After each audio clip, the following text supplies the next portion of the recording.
Because before I read you some quotes, I want to also read you why I'm saying this to you. Remember when I brought up the 2024 U.S. Olympic roster, how she was left off of that and how stupid that was for Team USA women's basketball to leave her off? Remember I said that? They said this is where they're going now. Ms. Clark's targeting may reflect a culture of disparate treatment, and the evidence provides reasonable cause for a federal probe into potential civil rights violations. When a sports debate escalates to talk of federal probes and civil rights violations, it has transcended the arena. The WNBA is now on trial in the court of public opinion, and its most prominent media ally, Stephen A. Smith, has just taken the stand as the lead prosecutor. His fury over the treatment of Caitlin Clark is not just another hot take. It's a declaration of war on a league he believes is at war with itself. This is no longer a story about a rookie finding her footing. It's the story of a league that was handed the keys to the kingdom and seems determined to drive the car off a cliff. I had to talk about a story that's very, very important.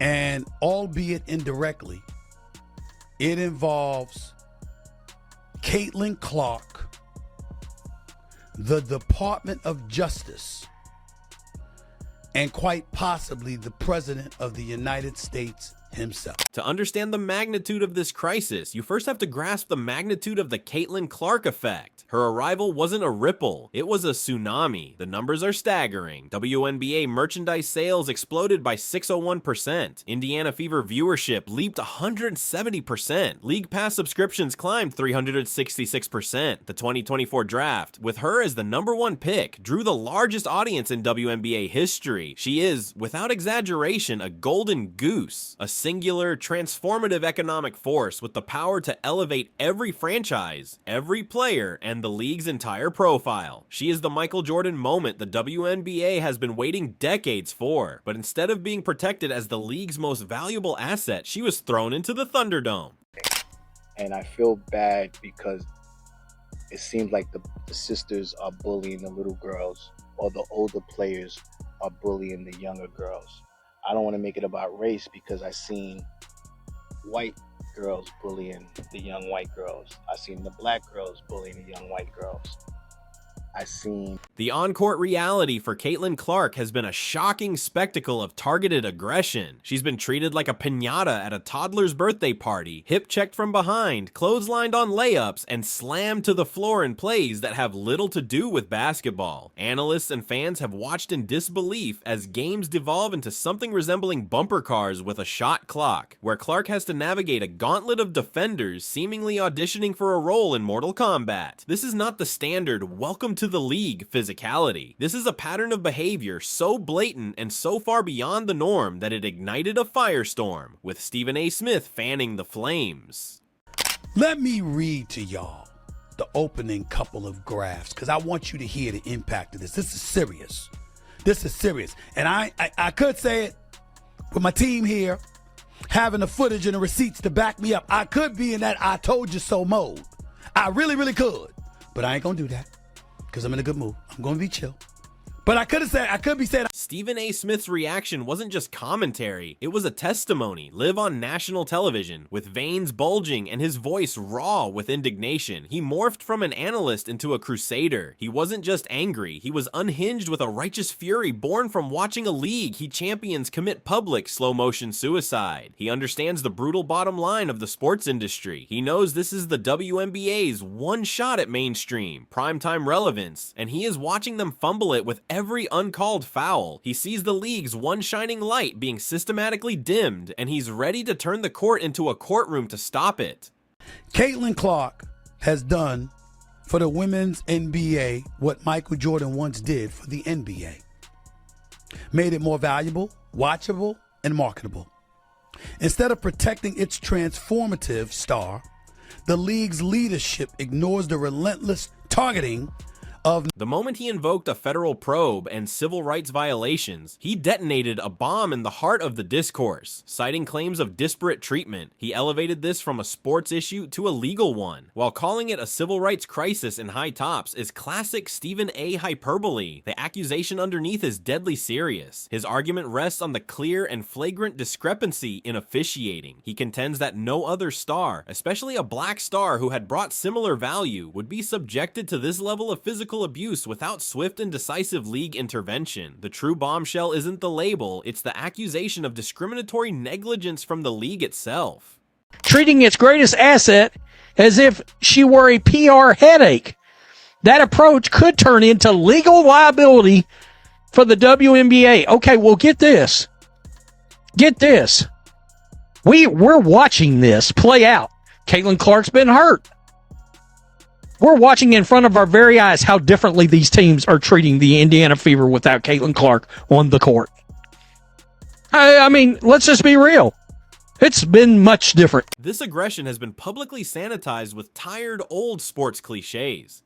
She has to pay her dues. She needs to earn her respect. But these phrases are being used as a form of gaslighting. What does earning respect actually look like? In this context, it looks suspiciously like enduring a nightly assault while your attackers pretend it's for your own good. This isn't a professional league. It's starting to sound like The Sopranos. The welcome to the league narrative has become a flimsy shield to hide behind, a way to justify cheap shots and dangerous plays under the guise of character building, when it looks more like a coordinated campaign of intimidation.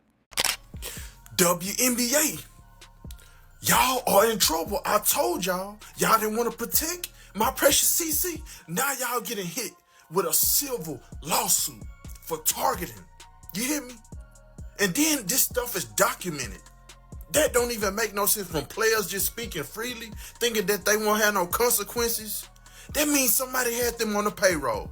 You know what I'm saying? She done had 4 injuries within like a month and a half. Disgusting. Beneath the flimsy excuses lies the poison of professional jealousy. For years, WNBA veterans have toiled in relative obscurity, fighting for every column inch and every second of airtime. Then, overnight, a rookie arrives and instantly becomes the face of their sport, commanding a level of attention and a suite of endorsement deals they could only dream of. The bitterness is palpable. It's the raw resentment of being overshadowed, a feeling that a newcomer has cut the line. This professional envy has become so corrosive that it's blinding players to the reality that Clark's rising tide could and should lift all their boats. Remember I talked about people being jealous? The Cheryl Swoops of the world and others. Remember I pointed that stuff out? Remember I talked about the rough housing? Remember I talked about all of that? Let me read further. This would mirror the Equal Employment Opportunity Commission investigation into the Erica Hamby's pregnancy discrimination claims against the WNBA and her team. Congress and Labor and Justice departments would be justified in examining the facts. At Harvard and Columbia, during anti-Semitic protests, institutional leaders played down threats and failed to protect. Pouring gasoline on the fire of jealousy is the elephant in the room: race. The discourse is laced with toxic undertones. We hear players and pundits suggesting people only like her because she's white, a lazy, insulting narrative that erases a lifetime of work. We see analysis of the sisters bullying the little white girls. These talking points turn what could be a simple story of professional rivalry into something far more volatile. It injects a deeply personal and divisive element into the on-court aggression, making it harder to address and far more dangerous for the league's social fabric. In the league, who was top 4 in MVP voting last year, the assist leader last year, a galvanizing talent that has done wonders for the NBA. If she is seen to be physically getting abused on a basketball court in a way that is such a clear and flagrant discrepancy compared to what happens to others, that man is not going. While the league tears itself apart, its leadership is nowhere to be found. Commissioner Kathy Engelbert has been spectacularly silent. Where is the official statement condemning the non-basketball plays? Where is the memo to officials reinforcing the rules on flagrant fouls? This abdication of leadership is not a neutral act. In a crisis, silence is a statement. It signals to the players that this behavior is permissible, and it signals to the public that the league either doesn't see a problem or doesn't have the courage to fix it. This institutional failure makes the WNBA complicit in the very chaos that threatens its future. The kind of stuff that's happening and has been happening over the last few months is because of Caitlin Clark. I got some of the stats in front of me to validate it. Because you see, I bring receipts. And I'll get to why I'm really pissed off in a few minutes. WNBA Draft 2024 drew 2.446 million viewers to ESPN on Monday night, making it the most watched draft in WNBA history. Who's the number one overall pick? Huh, Aaron? Who's the number one overall pick?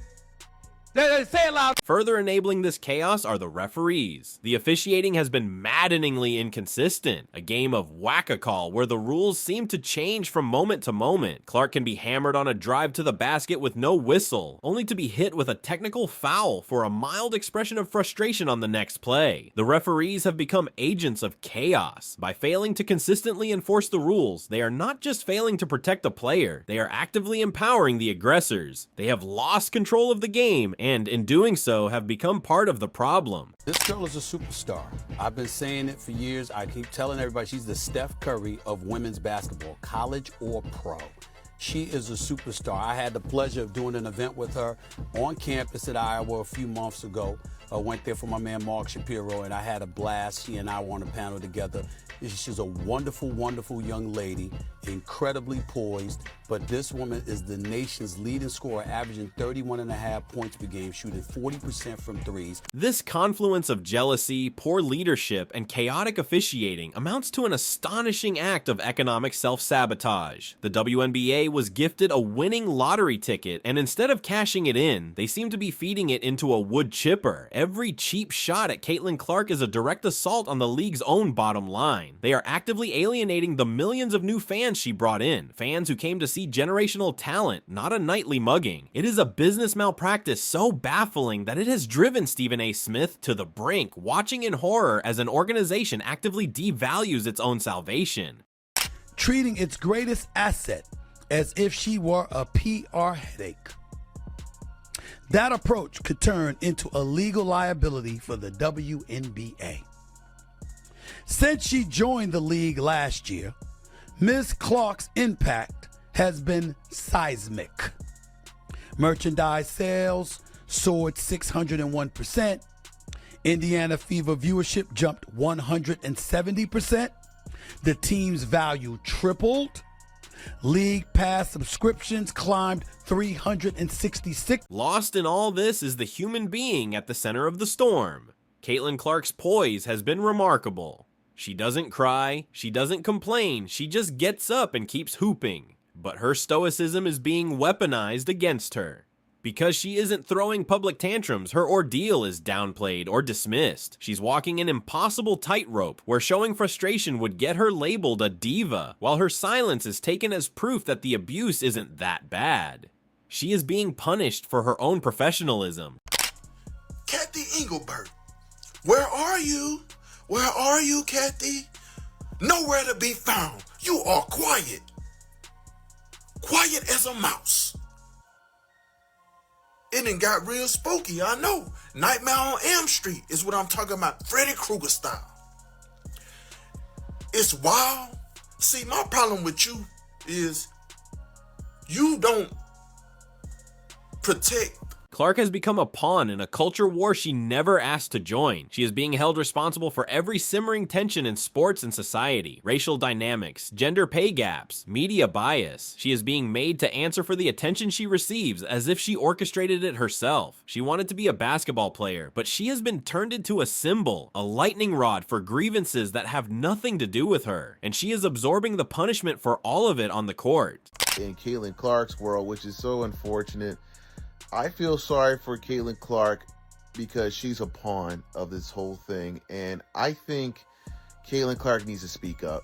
I'm tired of her being silent. I know she's trying to be like this Gandhi figure, try to be like MLK, passive aggressiveness, but This peaceful. I cannot get it. continue. The but- WNBA is sitting on a ticking time bomb. The most likely outcome of this unchecked aggression is a serious career-altering injury that would rob the sport of its biggest star. But even short of that, the league risks burning her out completely. Why would anyone endure this indefinitely? The prospect of her leaving for a more appreciative and safer league overseas is not just possible, it's logical. And if that day comes, the players who targeted her can celebrate in their half-empty arenas. They will have successfully gatekept their league right back into irrelevance. This has become a defining moment, a crossroads for the soul of the WNBA. The league must now make a choice. Will it be an institution that protects its transcendent stars and embraces a golden future? Or will it be one that coddles the resentments of the past and allows jealousy to dictate its fate? Every uncalled foul, every silent day from the commissioner's office is an answer to that question. The entire world is watching them choose. Ultimately, this is a tragedy unfolding in plain sight. Stephen A. Smith's crusade, for all its volume and fury, is a final desperate warning. He isn't just defending a player, he's trying to save a league from its own worst instincts. He is screaming into the void, pleading for the WNBA to recognize the once-in-a-lifetime opportunity standing right in front of them before they tackle it into next week. The question is no longer if they have a problem. The question is, will they do anything about it before they are remembered as the league that was handed the future and chose to mug it in a back alley?